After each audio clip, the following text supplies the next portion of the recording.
ভাইয়া, আমি যখন কলেজ যাই সব ছেলেরা আমার দিকে তাকিয়ে থাকে, তাই আমি বলছিলাম কি তুমি আমার জন্য একটা বোরকা কিনে আনবে। এরপর থেকে আমি প্রতিদিন বোরকা পরেই কলেজ যাব।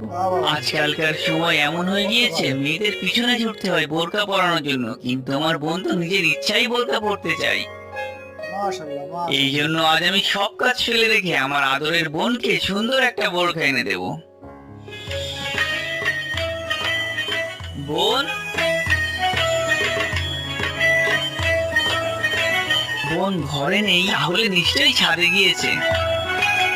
বোন তো তোমার চাল চালায় ভেস্তে চলে যাবে। আমি ভাইয়াকে বলেছি আমার জন্য একটা বোরকা কিনে আনতে, তুমি বলতে না লোকে দেখে ফেলবে, লোকে দেখে ফেলবে। এখন আর কেউ দেখতে পারবে না আমাদেরকে, যেখানে ইচ্ছা সেখানে যেতে পারবো। তাহলে বলো কেমন লাগলো আমার আইডিয়াটা?